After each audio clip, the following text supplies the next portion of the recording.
कभी गौर किया है, हम रेयर घटनाओं पर ओवर रिएक्ट करते हैं, छोटे छोटे जोखिमों में पैनिक कर जाते हैं और अपने हर पैसे का हिसाब रखते हैं, लेकिन गलत तरीके से। डैनियल कहनेमान हमें दिखाते हैं कि कैसे फियर, होप और लॉस हमारी रैशनैलिटी से ज्यादा ताकतवर है। इस हिस्से में हम उतरेंगे 4 गहरे साइकोलॉजिकल ट्रैप्स में। द निग्लेक्ट ऑफ प्रोबेबिलिटी, जब इमेजिनेशन मैथमेटिक्स को हराती है। रिस्क पॉलिसीज, जब समझदार लोग फैसले नहीं सिस्टम्स बनाते हैं। कीपिंग स्कोर, जब दिमाग हर चीज का गलत हिसाब रखता है। बैड इवेंट्स, जब एक बुरा पल 100 अच्छे पलों पर भारी पड़ता है। ये चैप्टर्स आपको दिखाएंगे कि कैसे इमोशन डेटा से लड़ाई जीतता है और कैसे बुद्धिमत्ता वही है जो हर बार कहती है रुको, सोचो और फिर भरोसा करो। अगर आपको ऐसे डीप साइकोलॉजी जर्नीज पसंद है तो ऑडियो बुक 177 को जरूर सब्सक्राइब कीजिए। यहां हर किताब एक मिरर है और हर आवाज एक नया truth. Chapter 25, the neglect of probability, जब भावनाएं गणित को हरा देती है। कभी सोचा है, जब हम किसी रेयर घटना के बारे में सुनते हैं तो हम या तो डर जाते हैं या पूरी तरह फैसिनेटेड हो जाते हैं। एक प्लेन क्रैश, एक लॉटरी विनर, एक सेलिब्रिटी स्कैंडल, हम इनकी प्रोबेबिलिटी नहीं सोचते, बस ये सोचते हैं कि अगर मेरे साथ ऐसा हो जाए तो। डैनियल कहनेमान कहते हैं, हमारा दिमाग प्रोबेबिलिटीज को नहीं, स्टोरीज को सुनता है, और यही है द निग्लेक्ट ऑफ प्रोबेबिलिटी। हम रैशनल बीइंग्स नहीं हैं, हम इमोशनल कैलकुलेटर्स हैं। जहां नंबर्स हमें शांत रहना सिखाते हैं, वहां इमोशंस हमें रिएक्शन सिखाते हैं। कहनेमान बताते हैं, अगर किसी चीज की संभावना बहुत कम भी हो पर उसकी इमेजरी विविड है तो हमारा दिमाग उसे बहुत बड़ा मान लेता है। यानी अगर कोई कहे प्लेन क्रैश रेयर है तो दिमाग कहता है पर इमेजिन करो वो गिर रहा है, और बस प्रोबेबिलिटी इररेलेवेंट हो जाती है। सिस्टम एक दिमाग का स्टोरी टेलर है, उसे विजुअलाइजेशन चाहिए, इंटेंसिटी चाहिए, थ्रिल चाहिए। सिस्टम 2 मैथमेटिशियन है, काम, स्लो, डिटैच्ड। पर प्रॉब्लम यह है कि सिस्टम एक लाउड है और सिस्टम 2 विस्पर करता है। इसलिए जब कोई कहता है 1% चांस है तो हमारा माइंड उसे इट कुड हैपन में ट्रांसलेट कर देता है। कहनेमान इसे कहते हैं प्रोबेबिलिटी निग्लेक्ट, यानी हम पॉसिबिलिटी पर रिएक्ट करते हैं, प्रोबेबिलिटी पर नहीं। अगर कोई खबर कहे इस वैक्सीन से रिएक्शन का चांस 0.001% है तो हम डर जाते हैं, पर अगर वही खबर कहे ये वैक्सीन 99.999% लोगों को बचाती है तो हम इंस्पायर्ड हो जाते हैं। यानी Sam data, different frame, different emotion. हम गणित नहीं, फ्रेमिंग पर भरोसा करते हैं। ये बायस सिर्फ डर में नहीं, लालच में भी काम करता है। लॉटरी इसका सबसे सुंदर उदाहरण है। हर टिकट में जीतने की संभावना नेग्लिजिबल होती है, पर हर व्यक्ति सोचता है कहीं मैं ही विनर निकल जाऊं। वो 1 इन 10 मिलियन को मे बी मी में बदल देता है, क्योंकि सिस्टम एक कहता है एक तो जरूर जीतता है तो क्यों नहीं मैं, और सिस्टम 2 कहता है स्टॉप ड्रीमिंग, स्टार्ट कैलकुलेटिंग। पर आवाज सिस्टम एक की तेज है, इसलिए हम टिकट खरीद लेते हैं। कहनेमान बताते हैं emotion distorts probability more than ignorance, यानी हम इसलिए गलत नहीं सोचते क्योंकि हमें नहीं पता, बल्कि इसलिए क्योंकि हमें महसूस होता है। अगर किसी इवेंट से फेयर या होप जुड़ा है तो हम उसकी लाइक्लीहुड बढ़ा देते हैं। अगर वो बोरिंग है तो हम इग्नोर कर देते हैं। यानी रिस्क परसेप्शन इमोशन ड्रिवन है, लॉजिकल नहीं। इसीलिए मीडिया रेयर इवेंट्स को एम्पलीफाई करती है। Plane crashes, murders, celebrity deaths, इनकी न्यूज बार बार चलती है क्योंकि वो हमारे इमोशनल रडार को एक्टिवेट करती है और धीरे धीरे हमारा ब्रेन मान लेता है कि रेयर इवेंट्स कॉमन है। हम सोचते हैं दुनिया खतरनाक हो गई है, पर सच में डेंजर नहीं बढ़ा, सिर्फ एक्सपोजर बढ़ा है। कहनेमान कहते हैं highly improbable events are overweighted in our minds. हम डरते हैं टेररिज्म से, पर इग्नोर करते हैं कार एक्सीडेंट्स को, क्योंकि कार एक्सीडेंट ऑर्डिनरी है, टेररिज्म ड्रामेटिक। हम एक्साइटमेंट को प्रोबेबिलिटी समझ लेते हैं। तो क्या समाधान है? कहनेमान सलाह देते हैं, जब कोई इवेंट आपको इमोशनल करे तो पॉज लीजिए और खुद से पूछिए, ये कितना प्रोबेबल है? अगर जवाब वेग हो तो सिस्टम 2 को काम पर लगाइए, क्योंकि डर या एक्साइटमेंट का इंटेंसिटी कभी भी ट्रूथ की फ्रीक्वेंसी नहीं होती। कहनेमान का 25वां सबक यही कहता है, संभावना और अनुभव 2 अलग चीजें हैं। जो चीज रेयर है वो डरावनी लग सकती है, जो कॉमन है वो इनविजिबल लग सकती है, पर ट्रूथ उस बैलेंस में छिपा है जहां हम इमोशन और नंबर दोनों को सुनते हैं। तो अगली बार जब कोई कहे सिर्फ 1% चांस है, मुस्कुराइए और सोचिए, 1% भी मतलब कुछ नहीं या सब कुछ, क्योंकि बुद्धिमत्ता का असली परीक्षण यही है। कितनी बार आप अपने डर की जगह डेटा पर भरोसा करते हैं। Chapter 26 risk policies. जब समझदार लोग फैसले नहीं, नीतियां बनाते हैं। कभी सोचा है, जब हम किसी छोटी जोखिम भरी स्थिति में होते हैं तो हमारा दिमाग कितना तेज और भावनात्मक हो जाता है? एक छोटी हानि का डर, एक मौके का लालच, बस वही उस पल हमारे सारे लॉजिक को निगल लेता है। डैनियल कहनेमान कहते हैं, जो लोग हर फैसले को अलग अलग भावनाओं के साथ लेते हैं वो अपनी जिंदगी को चांस के हवाले कर देते हैं, पर जो लोग हर स्थिति के लिए एक नीति, पॉलिसी बना लेते हैं वो अपनी जिंदगी को बुद्धिमत्ता के हवाले करते हैं। हमारा माइंड शॉर्ट टर्म में जीता है, वो हर रिस्क को आइसोलेटेड इवेंट मानता है। इस डील में प्रॉफिट होगा या लॉस, ये डिसीजन सेफ है या रिस्की, सिस्टम एक उसी पल की इमोशन से डिसाइड करता है। पर सिस्टम 2 कहता है, हर डिसीजन को एक बड़े पैटर्न का हिस्सा मानो।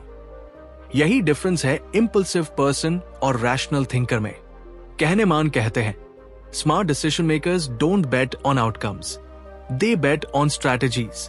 यानी समझदार लोग एक बार के रिजल्ट के बजाय लॉन्ग टर्म कंसिस्टेंसी पर भरोसा करते हैं। वे हर बार जीतना नहीं चाहते, वे चाहते हैं कि हर बार समझदारी से खेले। The trap of isolated decisions. सोचिए, किसी दिन आप 10,000 रुपए इन्वेस्ट करते हैं और मार्केट गिर जाती है। आप तुरंत कहते हैं, गलत फैसला, पर असल में गलती इन्वेस्टमेंट में नहीं थी, गलती थी शॉर्ट टर्म रिएक्शन में। अगर आपने पहले ही रूल बनाया होता, मैं हर महीने लॉन्ग टर्म निवेश करूंगा, चाहे मार्केट ऊपर हो या नीचे, तो ये नुकसान आपकी पॉलिसी का हिस्सा होता, पैनिक का नहीं। यही बात जिंदगी के हर हिस्से में लागू होती है। अगर आप हर रिलेशनशिप, जॉब या प्रोजेक्ट को आइसोलेटेड गैम्बल की तरह देखते हैं तो हर सेटबैक आपको तोड़ देगा। पर अगर आप उसे लर्निंग पॉलिसी का हिस्सा मानते हैं तो हर फेलियर इन्वेस्टमेंट बन जाता है। कहनेमान कहते हैं, single decisions are noisy, policies are peaceful. नीतियां शोर को एब्जॉर्ब कर लेती है, वे आपको स्टेबलाइज करती है, emotionally, financially, mentally. Why policies work better than emotions. Policies काम करती है क्योंकि वे कंसिस्टेंसी सिखाती है।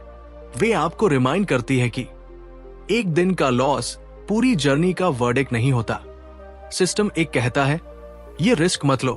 सिस्टम 2 कहता है, हमारे रूल्स क्या कहते हैं। और जब आप रूल फॉलो करते हैं तो इमोशन साइलेंट हो जाता है। कहनेमान ने बताया, इंश्योरेंस कंपनीज, पेंशन फंड्स और सक्सेसफुल इन्वेस्टर्स सभी पॉलिसी बेस्ड डिसीजंस लेते हैं क्योंकि उन्हें पता है लक कभी भी एक डिसीजन को अच्छा या बुरा बना सकती है, पर लॉन्ग रन में केवल डिसिप्लिन जीतता है। Risk as a habit, not an event. एक इंसान जो हर छोटी बात में पैनिक करता है वो कभी बड़ा सोच नहीं पाता, और जो हर डिसीजन को रैशनल फ्रेमवर्क से लेता है वो कभी छोटा नहीं रह जाता। कहनेमान कहते हैं, consistency is the ultimate antidote to emotion. Risk policies यही कंसिस्टेंसी देती है। वो कहती है, हर बार अलग मत सोचो, हर बार सही तरह से सोचो। असली सबक, अगर आप हर बार क्या सही है सोचने में फंस जाते हैं तो आप स्ट्रेस में जीते हैं, पर अगर आपने पहले से तय किया हो, मैं इस तरह के रिस्क को हमेशा इस तरह हैंडल करूंगा, तो आपका दिमाग हल्का हो जाता है। अब आप इमोशन से नहीं, सिस्टम से चल रहे हैं। कहनेमान का 26वां सबक यही कहता है, फैसले पल के हिसाब से नहीं, नीति के हिसाब से लो, क्योंकि पॉलिसी आपकी स्थिरता बनाती है और स्थिरता ही दीर्घकालिक बुद्धिमत्ता है। तो अगली बार जब कोई रिस्की चॉइस सामने हो, सोचिए, अगर यही स्थिति बार बार आए तो मैं हर बार क्या करूंगा? यही क्वेश्चन आपको इंपल्सिव से स्ट्रैटेजिक बना देगा, और वही क्षण होगा जब आप डिसीजंस नहीं, पॉलिसीज बनाना शुरू करेंगे। Chapter 27, keeping score. जब दिमाग हर चीज का हिसाब रखता है, लेकिन गलत तरीके से। क्या आपने कभी गौर किया है, जब आप किसी चीज में हार जाते हैं तो कहते हैं कम से कम यहां जीत तो गया, या जब कोई डील फेल हो जाती है तो आप खुद को कहते हैं कोई बात नहीं, अगले महीने रिकवर कर लूंगा। डैनियल कहनेमान कहते हैं, हमारा दिमाग अकाउंटेंट नहीं, इल्यूजनिस्ट है। वो हर चीज का हिसाब रखता है, लेकिन अपने हिसाब से। इसी को कहते हैं मेंटल अकाउंटिंग, यानी हम अपने पैसे, समय और अनुभवों को अलग अलग मानसिक खातों में बांट लेते हैं और फिर उन्हीं खातों के हिसाब से इरैशनल डिसीजंस लेते हैं। हम सोचते हैं कि हम पैसे को ऑब्जेक्टिवली देखते हैं, पर सच ये है कि हर रुपए की कहानी हमारे लिए अलग होती है। एक ही नोट अगर सैलरी से आया हो तो सैक्रेड लगता है, इसे खर्च नहीं करूंगा, और वही पैसा अगर बोनस से आया हो तो फन मनी बन जाता है, चलो पार्टी कर लेते हैं। पैसा वही है, वैल्यू वही है, पर दिमाग ने उसे अलग अलग मेंटल बॉक्स में डाल दिया। कहनेमान कहते हैं, money is not fungible in our minds. Economics कहती है हर रुपया बराबर है। साइकोलॉजी कहती है हर रुपया अलग महसूस होता है, क्योंकि हर अर्निंग का इमोशनल टैग होता है। एक पैसा मेहनत से जुड़ा है, दूसरा अलग से, तीसरा गिल्ट से और चौथा प्राइड से। यही टैग हमारे स्पेंडिंग पैटर्न को शेप करता है। सोचिए, अगर आपको 10,000 रुपए बोनस मिले तो आप कहेंगे चलो कुछ नया खरीदते हैं, पर अगर वही 10,000 किसी दोस्त के कर्ज से वापस आए तो आप कहेंगे इससे EMI भर दूं। बिहेवियर बदला सिर्फ इसलिए क्योंकि सोर्स बदला। यही मेंटल अकाउंटिंग है। हम रैशनल नहीं, इमोशनल बुक कीपिंग करते हैं। कहनेमान एक क्लासिक एग्जाम्पल देते हैं। इमेजिन कीजिए, आप मूवी देखने गए हैं, टिकट 500 रुपए का था, पर थिएटर पहुंचने पर पता चलता है कि टिकट खो गया। अब क्या आप दूसरा टिकट खरीदेंगे? अधिकतर लोग कहते हैं नहीं, ऑलरेडी 500 रुपए का लॉस हो गया, अब दूसरा लेना वेस्ट लगेगा। पर अगर वही 500 रास्ते में गिरा होता तो हम दूसरा टिकट आराम से खरीद लेते, क्योंकि माइंड ने दो लॉसेस को अलग अलग अकाउंट्स में रखा, एक मूवी अकाउंट में, दूसरा कैश अकाउंट में। रियलिटी में दोनों एक ही लॉस है, पर दिमाग ने हिसाब बदल दिया। कहनेमान कहते हैं, losses hurt more when they hit the same mental account. अगर आपको स्टॉक मार्केट में दो अलग कंपनीज में नुकसान हुआ तो आप सोचेंगे दो लॉसेस है, पर अगर दोनों एक ही इंडस्ट्री में हो तो दिमाग बोलेगा डबल पेन, क्योंकि उसे लगता है कि एक ही जगह से वार हुआ है। यही मेंटल अकाउंटिंग हमें इरैशनल बनाती है। हम कहते हैं ये EMI है, ये बोनस है, ये पॉकेट मनी है, लेकिन सच्चाई में सब एक ही पूल का हिस्सा है। फिर भी हम अलग अलग लेबल्स लगाकर कंफर्ट ढूंढते हैं, क्योंकि सिस्टम एक को स्ट्रक्चर चाहिए, केओस नहीं। कहनेमान बताते हैं, हम इन्वेस्टिंग में भी यही गलती करते हैं। हम हर स्टॉक को अलग बॉक्स में रखते हैं। अगर एक लॉस देता है तो हम उसे होल्ड करते हैं, रिकवर कर लूंगा, क्योंकि closing that mental account hurts our ego. हम उसे रैशनली नहीं, इमोशनली मैनेज करते हैं, और यही हैबिट हमें लॉन्ग टर्म लॉस देती है। सच ये है, हम प्रॉफिट नहीं गिनते, हम नैरेटिव्स गिनते हैं। हम सोचते हैं इस डील में जीता, उस डील में हारा, पर रेयरली ये सोचते हैं कि टोटल आउटकम क्या हुआ। कहनेमान कहते हैं, life is one portfolio, not separate games. पर हम हर खेल अलग खेलते हैं, और इसलिए हर जीत और हार डिस्प्रपोर्शनेट महसूस होती है। असली सबक, अगर आप स्मार्ट बनना चाहते हैं तो अपने दिमाग के अकाउंट्स मर्ज करिए। हर पैसे को सोर्स से नहीं, पर्पस से देखिए। हर एक्सपीरियंस को लॉस या गेन नहीं, लर्निंग या पैटर्न के रूप में देखिए। क्योंकि असली विजडम तब शुरू होती है जब आप अपने हिसाब से ऊपर उठते हैं। कहनेमान का 27वां सबक यही कहता है, हमारे दिमाग के खाते सही नहीं, कंफर्टिंग होते हैं। और जो व्यक्ति कंफर्ट की जगह क्लैरिटी चुनता है वो ज्यादा रैशनल, ज्यादा स्वतंत्र बन जाता है। तो अगली बार जब आप सोचें ये पैसा अलग है, रुकिए और पूछिए, क्या सच में? क्योंकि शायद वो पैसा नहीं, आपका परसेप्शन अलग है। Chapter 28 bad events. जब एक बुरा अनुभव 100 अच्छे अनुभवों पर भारी पड़ता है। कभी ऐसा हुआ है, किसी ने आपकी तारीफ की, फिर एक ने छोटी सी आलोचना कर दी और पूरी रात वही एक लाइन दिमाग में घूमती रही। या किसी दिन सब अच्छा हुआ, बस एक गलती हुई और पूरा दिन बर्बाद लगने लगा। डैनियल कहनेमान कहते हैं, बुरी घटनाएं अच्छी घटनाओं से कहीं ज्यादा ताकतवर होती है। यानी हमारा दिमाग संतुलित नहीं, असमान है। वो पॉजिटिव और नेगेटिव को बराबर नहीं तौलता। वो पेन को प्रायोरिटी देता है, प्लेजर को नहीं। इसे कहते हैं लॉस अवर्जन। हमारे लिए एक नुकसान का दर्द उतनी ही वैल्यू के गेन की खुशी से लगभग दोगुना होता है। अगर आपको 100 रुपए मिले तो थोड़ा अच्छा लगेगा, पर वही 100 रुपए खो जाए तो उतना नहीं, उससे ज्यादा बुरा लगेगा। क्योंकि दिमाग का सबसे गहरा नियम है avoid pain at any cost. Kahneman बताते हैं, ये बायस सिर्फ पैसों तक सीमित नहीं है, ये रिश्तों, काम, पॉलिटिक्स और हैप्पीनेस तक फैला है।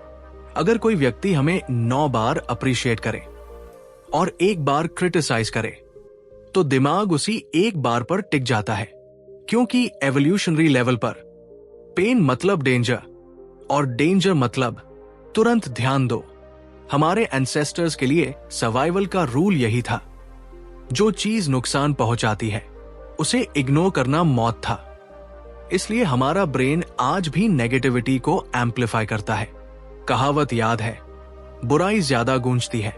यही वजह है कि न्यूज चैनल्स ट्रेजेडी दिखाते हैं, क्योंकि ट्रेजेडी ध्यान खींचती है, प्लेजर नहीं। कहनेमान कहते हैं, bad emotions, bad relationships, bad feedback, they have more impact than good ones. यानी किसी एक नेगेटिव इंटरैक्शन को न्यूट्रल करने के लिए कम से कम 3 से 5 पॉजिटिव एक्सपीरियंसेस चाहिए। ये फॉर्मूला सिर्फ साइकोलॉजी नहीं, डेटा है। सोचिए, अगर किसी दोस्त ने आपकी मदद की तो अच्छा लगता है, पर अगर उसी दोस्त ने एक बार ट्रस्ट तोड़ दिया तो पूरा रिश्ता हिल जाता है। क्योंकि ब्रेन के लिए पेन परमानेंट होता है, प्लेजर टेम्पररी।